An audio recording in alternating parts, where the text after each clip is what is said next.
ข้อยย้านตอนใดเทรดบ่วินเลยอ้าย แล้วเราต้องมี win rate เท่าใดล่ะจึงจะสามารถสร้างกำไรได้บ่ฝันถึงสร้างกำไรซะให้อยู่รอดในตลาดก่อนว่าเราต้องมีอัตราการชนะสูงส่ำใดล่ะสำหรับไผที่เทรด binary option การเทรดของ XR Trade กำไรผลตอบแทนต่อ1ออเดอร์หรือว่าต่อต้นทุนที่เราเข้าไป1ออเดอร์95%แล้วเวลาที่เราเสียไป100%ถ้างั้นคันเราชนะ50เราเสีย50เราขาดทุนแน่นอนเราเข้าไป$50วินเราได้มาเพียงแต่95%ของ$50แต่เวลาเสียเราเสียไป100% $50ถ้างั้นต้องมีอัตราการชนะ60%ขึ้นไปยกตัวอย่างว่าทุกคนเนาะเข้าออเดอร์ไป100ไม้เราพลาด40เราวิน60โอเคเรามีกำไรถ้าวิน50เสีย50เราจะขาดทุนแน่นอนเนาะอันนี้ให้ทุกคนเข้าใจและในตอนที่เราเทรดเนาะเงิน demo นี่ทุกคนเคยเก็บกำบ้างบ่ว่า100ออเดอร์ที่เราออกนี่เราวินจักไม้เราเสียจักไม้เคยได้บันทึกสถิติของตัวเองบ้างบ่ว่าตัวเองเทรดมีอัตราการชนะสูงเท่าใดถ้าว่าอัตราการชนะยังอยู่ที่40-50อย่าฝันถึงกำไรเนาะอยู่รอดในตลาดยังยากแล้วถ้างั้นให้ฝึกเทรดให้ฝึกฝนให้ตนเองมี win rate ที่สูงจนถึง60-70%ขึ้นไป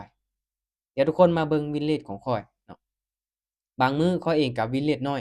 แต่ข้อยเทรดแบบ martingale ข้อยอาศัยในการคูณเงินจาก1ไป2จาก2ไป4จาก4ไป8ข้อยอาจจะพลาดแต่ว่าข้อยก็มีกำไรเนาะอันนี้คือสิ่งที่ข้อยเฮ็ด ได้ว่าเป็นการตอบแทนจากที่ข้อยอาจจะบ่ได้เทรดมีอัตราการชนะสูงทุกมื้อเนาะเพราะว่าตลาดมันบ่คือกันข้อยก็เลยบวกใส่การบริหารต้นทุนของตัวเองนำเนาะเดี๋ยวมาเบิ่งนำกันมื้อนี้ว่าข้อยมี win rate สูงส่ำใดทุกคนและนี่คือ win rate ของข้อยในมื้อนี้เนาะกำไร100ปลายเนาะ win rate 75%เนาะข้อยเองก็บางมื้อเนาะอาจจะ win rate บ่สูงเนาะแต่ว่าบางมื้อก็พอได้อยู่เนาะกำไรก็ประมาณนี้เก็บเอารอบละ5% 10%ของต้นทุนเนาะช่วงนี้ก็พยายามที่จะลดผ่อนความเสี่ยงลงมาอยู่เนาะเราบ่จำเป็นต้องเทรดกับมันโดนจนเกินไปเนาะเราเข้าไป1ออเดอร์ทุกคนกดเข้าไปแล้วเมื่อกี้นี้เนาะออเดอร์นี้นี่ลองเข้าออเดอร์ซื้อเนาะออเดอร์ซื้อเดี๋ยวเรามาเบิ่งนำกันเด้อเนาะ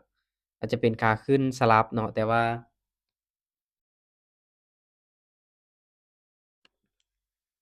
โอเคแต่ว่ามันก็สลับมา3ไม้แล้วเนาะเดี๋ยวมาเบิ่งนำกันเด้อออเดอร์นี้เข้าไปที่$20เนาะตลาดเป็นแนวโน้มขาขึ้นแหน่ตอนนี้ยังนิ่งกิ๊บอยู่ตัดสินกันวิสุดท้ายนี่สำหรับเทคนิคของข้อยเนาะหลักๆก็จะเบิ่งแนวโน้มเนาะเบิ่งแนวโน้มเนาะเป็นขาขึ้นเนาะถ้าสังเกตเบิ่ง indicator ชัดเจนเนาะก็ถือว่าวิ่งงามๆเลยเมื่อกี้นี้เนาะ นี่กำไรก็เพิ่มขึ้นมาแล้วอัตราชนะก็เพิ่มขึ้นมาแล้วเนาะจับจุดในการเข้าออร์เดอร์ถ้าว่าเรารู้ว่าออร์เดอร์ใดควรเข้าออร์เดอร์ใดบ่ควรเข้าเนาะจั่งใดก็มีกำไรคันเรารู้จุดนี้เนาะก็ถือว่าประมาณนี้เนาะแต่เสียแล้วข้อยเองก็บ่ได้เทรดมีอัตราการชนะสูงแบบนี้ทุกมื้อเนาะบางมื้อก็ได้ก็เสียเนาะแต่ก็หลักๆเนาะเรามีอัตราการชนะฮอด60%ขึ้นไปแล้วมีโอกาสที่จะสร้างกำไรได้เนาะอันนี้คือสิ่งที่ข้อยอยากแนะนำให้ทุกคนไปฝึกฝนฝึกเทรดเงิน Demo 100ออร์เดอร์ให้เก็บกำสถิติว่าเราพลาดจักไม้เราชนะจักไม้นะ บันทึกไว้ออร์เดอร์ที่มั่นใจที่เรากดออกบินจั่งไม้เสียจั่งไม้ให้เราเก็บกำไว้เนาะและแน่นอนว่าเรื่องความย้านเนาะเรื่องอารมณ์ของตนเองความย้านเกิดมาจากการที่เราขาดความมั่นใจเรายังบ่มีความรู้เราเลยย้านเนาะเราต้องไปฝึกฝนให้ตนเองมีความรู้มีประสบการณ์ให้มันหลายๆไปฝึกเทรดเงิน Demo ถ้าว่าเราฝึกฝนเป็นประจำเราลึงกับตลาดเราจะมีความมั่นใจ คือข้อยเองการเข้าออร์เดอร์ของข้อยในปัจจุบันกว่าสิได้ส่ำนี้ข้อยก็ได้ฝึกฝน ได้หล่อหลอมตัวเองมาได้ว่าหลายปีเนาะเก็บกำประสบการณ์มาหลายปีข้อยเองก็ยังมีได้มีเสียยังมีพลาดอยู่เห็นบ่ถ้างั้นการที่เราได้ประสบการณ์หลายปีต่อยอดไปเรื่อยๆพัฒนาไปเรื่อยๆมีโอกาสเนาะมีโอกาสที่จะได้ว่าประสบผลสำเร็จจากมันได้เนาะอันนี้คือเป้าหมายสูงสุดแล้วสำหรับข้อยเองปัจจุบันยังได้ว่ายังอยู่ตีนภูเนาะยังบ่ขึ้นถึงจอมภูยังบ่ทันได้ประสบผลสำเร็จอิหยังเทื่อเนาะ กำลังลองผิดลองถูกกำลังเรียนรู้กับมันอยู่เนาะแต่แน่นอนเราก็ต้องมีเป้าหมายให้กับตนเองเนาะว่าเราเข้ามาแล้วเราอยากไปอยู่จุดใดเราวาดภาพตัวเองไว้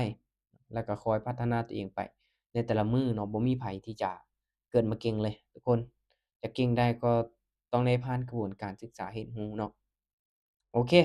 ว่าเรื่องการเทรดทุกคนต้องเทรดให้มีอัตราการชนะ60%ขึ้นไปฝึกเทรดเป็นประจำทุกมื้อๆแบ่งเวลาให้กับตนเองเนาะถ้าว่าอยากเก่งต้องเฮ็ดแบบนี้เนาะถ้าว่าให้ได้กำไรให้คิดถึงการอยู่รอดก่อนเทรดให้มีอัตราการชนะ60%ขึ้นไปทุกคนจะอยู่รอดและสามารถสร้างกำไรจากการเทรดได้เนาะย้ำว่าทุกๆการลงทุนมีความเสี่ยง